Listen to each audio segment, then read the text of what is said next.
So I was going to start out with a really, basic, crappy question like, why are zombies so popular? But we were talking in the hallway before we came in, and an offshoot of zombie pop culture came up that I think we all kind of want to talk about, and that is this issue of zombie survivalists, of taking zombies, and we love the comics, or we love the graphic novels, we love the Walking Dead, and we love the movies, and now all of a sudden, oh my gosh, I got to get a shotgun and get ready to kill my neighbors. So I wanted you guys to comment on, your thoughts about that, or have you experienced this in your, travels, or maybe incidents I know a couple of you have had on TV when you've sort of been busted.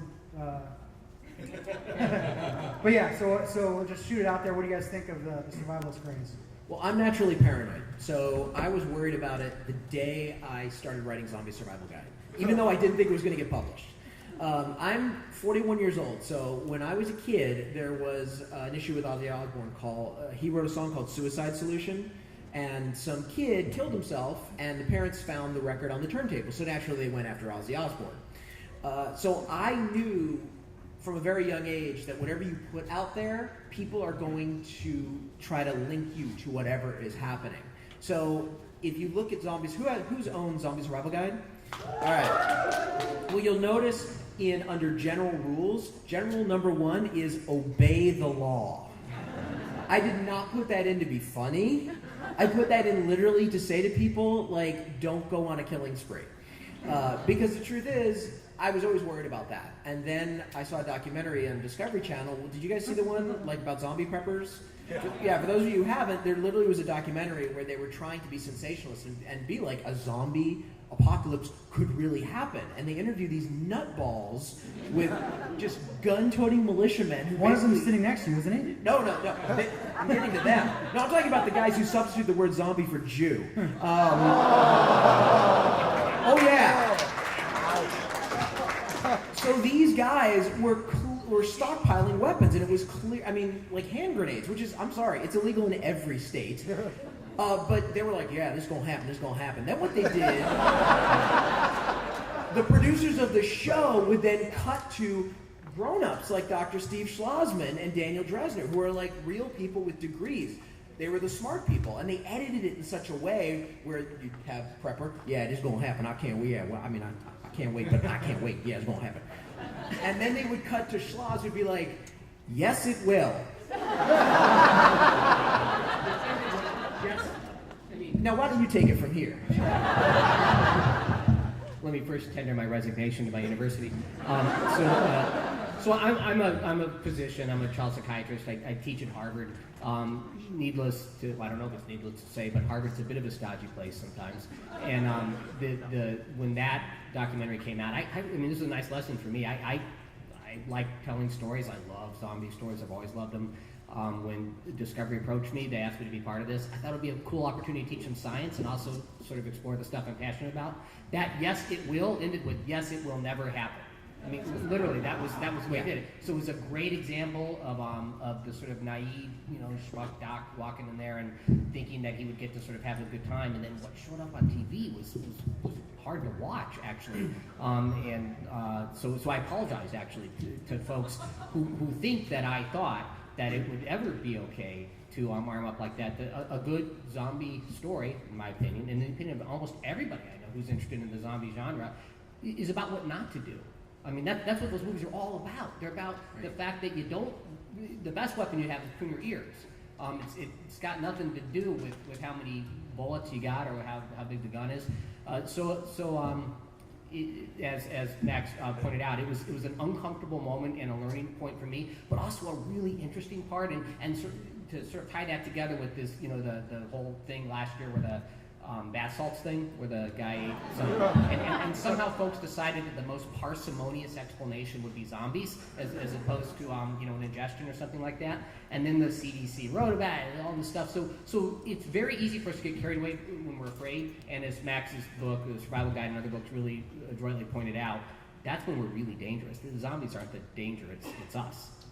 Well, there's NIDA has National Institutes for Drug Abuse, which is part of the NIH.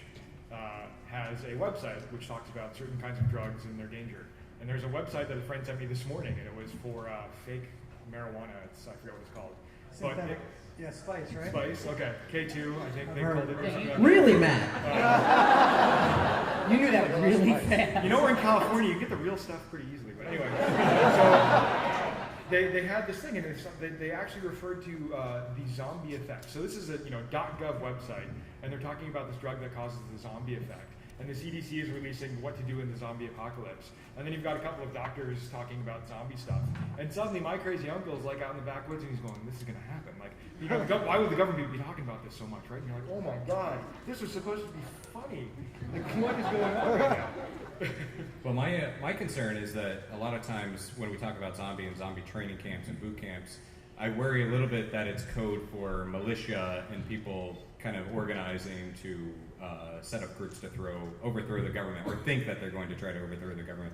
But we had on the show, we had a guy that was building a bunker, and Max, you weighed in on that guy, and he was an intelligent guy who had some very interesting ideas, and I worry a little bit about that kind of tendency of like, yeah, okay, once we put that guy out there, even though I can say it's a little bit nutball, does that give ideas to other people? But Steve, like a couple years ago when the CDC put out their zombie survival guide as a PSA, when they initially put it out there, I think they initially misspelled your name, but they put it out there connected to you, and there was a lot of people that took that as, oh wow, this guy really did find a zombie virus.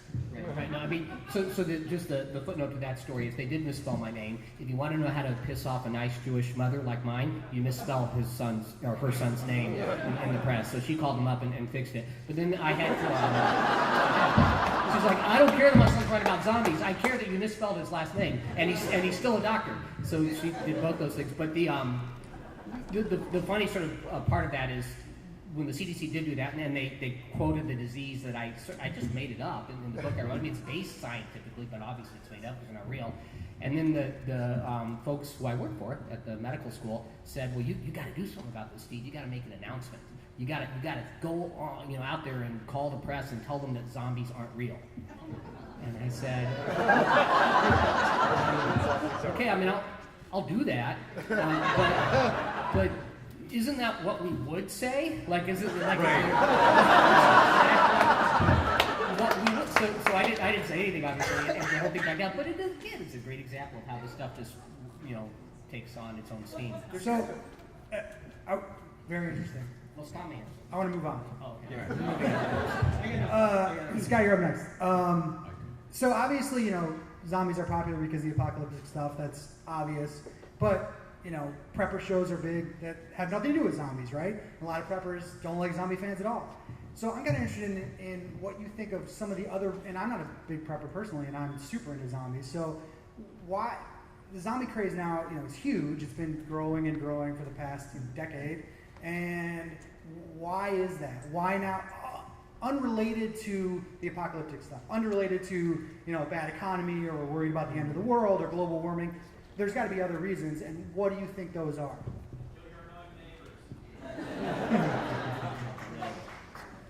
I'll go. I think it's because they're the best monster ever, and people are noticing this. And people forget that a lot of the monsters in the pantheon, like Bram Stoker wrote Dracula in the 1800s, and it had many, many years to kind of soak into the culture and become a regular thing. I'm seeing the signs outside. We got, another Dracula coming. Every few years, that's just going to be a thing. But George Romero didn't create the modern flesh-eating reanimated corpse zombie until 1968, so it hasn't had that long to sort of percolate into culture. But I think now we're beginning to see that, and I think zombies are going to be something like vampires that every few years will sort of, the wave will crest and recede, and it's going to stick around because they're great.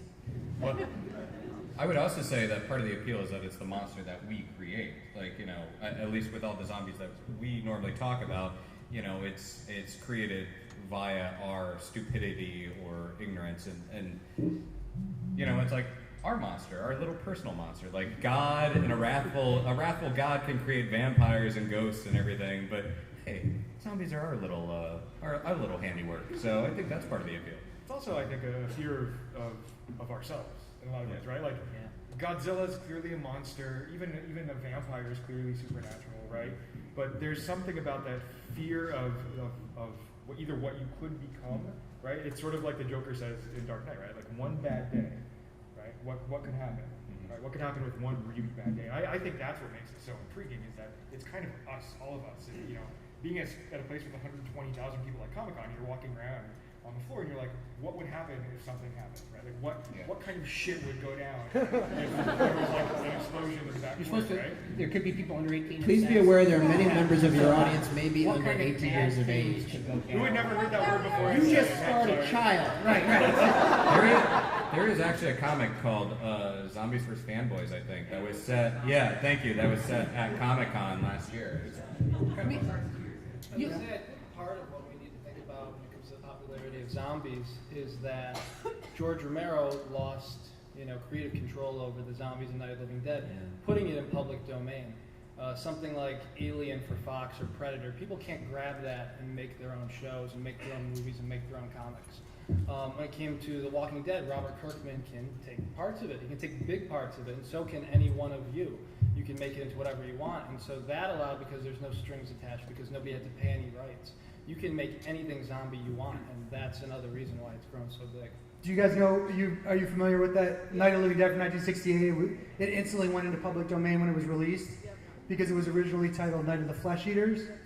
And the distribution company in the 11th hour changed the title card. They left the movie exactly the same, changed the title card to Night of the Living Dead, and they forgot to put the little trademark stamp next to the title. And since then, Instantly public domain. It's like leaving a decimal point out in a bridge. It's like you want to do it. Yeah. So Romero didn't make any money off of that. No. So always put the little C there, guys. That's the lesson. I mean, I can. There's two things I think apart from the apocalyptic stuff. One is things feel kind of increasingly impersonal, and this is not like a new argument, but I just think it's a sort of fascinating one, especially to contrast it with vampires, which I also love. But vampires are intensely personal. Vampires want you. They make you feel sexy, and that's why we watch True. They don't sparkle. We all know that.